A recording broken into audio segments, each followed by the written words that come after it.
Hello and welcome to another modelling video. This is Alan from the MockHunterman at YouTube with another modelling review.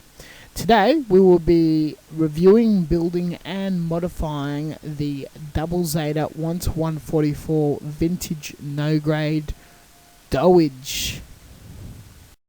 This is the original model, not a re-release. I've picked up overseas. 700 yen, quite big, quite pricey for its time, and today very sought after, not too easy to come across due to the lack of any other versions of this kit out there. Very big, very cool Desert Dom-like model kit with all sorts of beautiful and fascinating arts in the instructions and side of the box. The instructions are quite expansive, a lot of parts to create a couple of different type of model kits, more or less a retool. 3 runners, an extra runner from the original base kit, plenty of weapons, extra parts, lots of thrusters, very interesting and charming detail. Getting straight into things, this is a glued together kit and not a snap. Big ugly seam lines running all over the place and very Spartan of detail, and what detail there is a tad lame.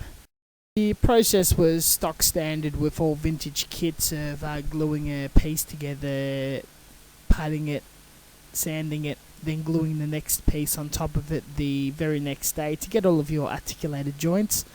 No polycaps whatsoever, no colour separation whatsoever. This particular model had very stable joints around the ankles, knees and a codpiece area. No chance of breaking in the future. The arms were quite pathetic. They were replaced with magnets, and I had a snap kit together ready for some pretty heavy modifications. Besides the interesting and awesome storytelling of Zeon remnants during the Double Zeta story, my biggest draw card to this kit is its very funky, very chunky proportions. It's a big vent right in front of the skirt, the extra covering around the flash guard, and it's humongous gun and detail around the head, its fists. Absolutely lovely proportions, but the detail is a tad on the pathetic side. So I found this model to be absolutely perfect for experimenting with Zimmereth. I originally started playing it with a Zugok very old high grade, and that's failed and been boxed away. So I slapped some green stuff and just had to play. It's not as well refined as my current Dom, but the results is very satisfying to base an entire Gunpla Builders World Cup entry of. Playing with a little styrene and detailing here and there was also very rewarding, and gave this lovely profile interesting detail. Not a lot of work and not that hard to do at all. A little bit of model support goods, thrusters and vents were also applied, as well as carving of some panel lines.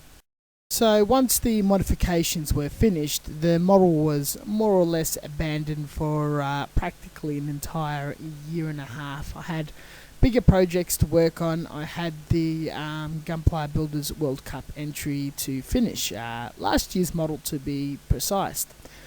With things calming down and whatnot, I was dying to have all sorts of camouflage ideas running through my head, as well as other painting bits and pieces. The thrusters and tanks weren't glued on because I wanted to do some heavy outclad work all over it, and in the last few months such work has begun. Primer used was Tamiya, of course, and getting straight into the painting was a mixture of Tamiya and Gunzi acrylic. I started doing the Honing Your Airbrush Skills series when I started doing the camouflage, just to get things absolutely perfect. And due to its poor colour separation, a lot of hand painting has gone into this project.